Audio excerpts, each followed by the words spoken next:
Epic shit done का first episode आपने सुना अंकुर वारिकू की आवाज में।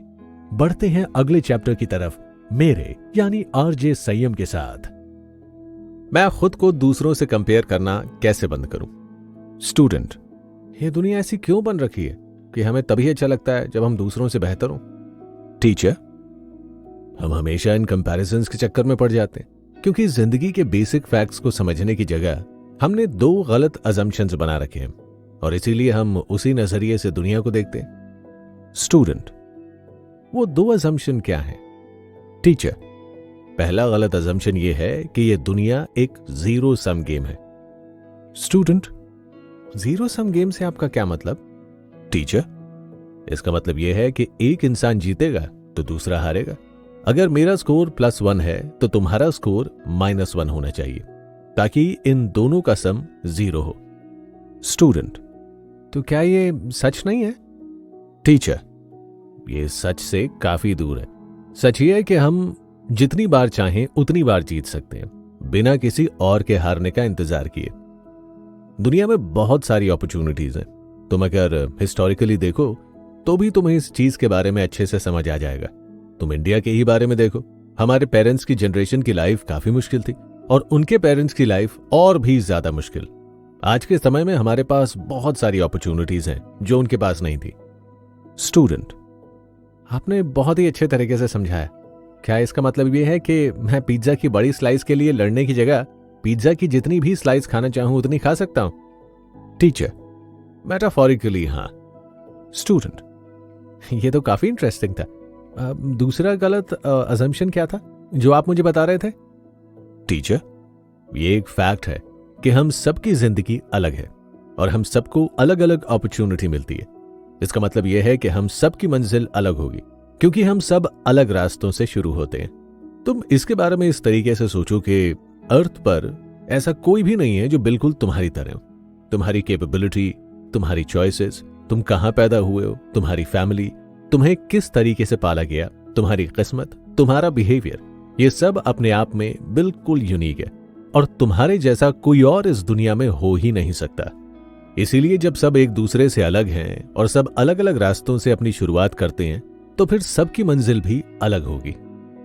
स्टूडेंट, इससे तो मुझे टेलर स्विफ्ट का गाना याद आ गया जिसमें एक लाइन थी, you are the only one of you baby, that's the fun of you. Teacher smile करते हुए हां कहता है। स्टूडेंट, लेकिन अगर मैं सच बताऊं तो इसे असलियत में प्रैक्टिस करना बहुत ही मुश्किल है। जब मैं किसी और को उनकी जिंदगी में अच्छा करते हुए देखता हूं तब मुझे यही लगता है कि वो अपनी जिंदगी में जीत रहे हैं और मैं हार रहा हूं। टीचर, कोई बात नहीं, ऐसा सबके साथ होता है। जब भी मैं किसी और को जीतता हुआ देखता हूं मैं खुद से यह सवाल करता हूं, अगर वो मुझसे ज्यादा पैसे कमा रहे हैं तो क्या ये हमेशा के लिए ऐसा ही रहने वाला है? अगर उनके पास जॉब है, मेरे पास नहीं है, तो इसका मतलब ये है कि मुझे कभी जॉब नहीं मिलने वाली।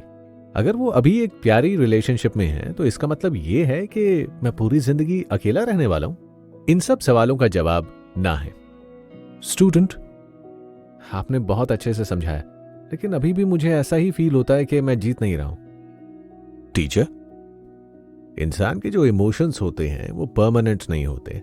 हम जैसा आज फील कर रहे हैं वैसा कल फील नहीं करेंगे, लेकिन हम आज जो फील कर रहे हैं उसकी वजह से हम या तो डिप्रेस हो सकते हैं या फिर हम एक्शन ले सकते हैं। तुम देखते हो कि तुम्हारे दोस्त के पास एक अच्छी जॉब है और तुम्हारे पास नहीं है, तो फिर उस इमोशन को इस तरह से यूज करो कि तुम एक अच्छी जॉब ढूंढने के लिए और ज्यादा मेहनत करने लगो। स्टूडेंट, सुनने में आसान लगता है, फिर भी हम ऐसा क्यों नहीं कर पाते? टीचर, क्योंकि हमने इन चीजों को अच्छे से नहीं समझा। तुम खुद से यह सवाल करो, मैं बुरा क्यों फील कर रहा हूं? क्योंकि वो अच्छा कर रहे हैं और मैं नहीं। मुझे ऐसा क्यों फील हो रहा है? क्योंकि उनके पास जॉब है और मेरे पास नहीं है। तो फिर ये बुरी चीज कैसे हुई? क्योंकि अगर मेरे पास जॉब नहीं है तो मैं पैसा नहीं कमा रहा जिससे मैं एक अच्छी जिंदगी गुजार सकूं। अगर अभी मेरे पास जॉब नहीं है तो क्या इसका मतलब ये है कि मुझे कभी भी जॉब नहीं मिलेगी? नहीं, ऐसा बिल्कुल भी नहीं है। मैं बिल्कुल केपेबल हूं। मैं वक्त के साथ अच्छी जॉब ढूंढ सकता हूं। मुझे सिर्फ पेशेंस रखनी है। तो फिर किसी और की जॉब को देखकर मैं खुद के लिए इतना बुरा क्यों फील करता हूं? क्योंकि वो सक्सेसफुल हैं और मैं नहीं? क्या सक्सेस की सिर्फ यही एक डेफिनेशन है? शायद, मुझे नहीं पता।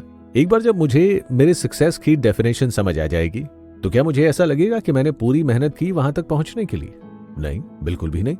मैं और ज्यादा मेहनत कर सकता हूं, और ज्यादा बेहतर बन सकता हूं। तो फिर मुझे क्या रोक रहा है? मैं खुद। जब तुम खुद से ये सवाल करोगे तब तुम्हें समझ में आएगा कि तुम्हें तुम्हारा सक्सेस क्या है वो क्लियरली नहीं पता है। ये इमोशंस और ये सवाल तुम्हें खुद को समझने में मदद करेंगे, जिससे तुम अपने सक्सेस की एक डेफिनेशन बना पाओगे। क्या इसका मतलब यह है कि तुम खुद को दूसरों से कंपेयर करना बंद कर दोगे? नहीं। इसका मतलब यह है कि जब तुम खुद को दूसरों से कंपेयर करोगे तब तुम्हें पता होगा कि अब तुम्हें क्या करना है।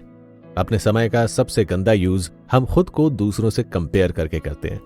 स्टूडेंट, दूसरों के साथ इमेजिनरी बातें करके खुद को बुरा फील करवाने से अच्छा है कि हम खुद से रियल बातें करें, फिर खुद को समझें और मेहनत करें। टीचर स्माइल करते हुए कहता है, आखिर तुम्हें समझ आ गया।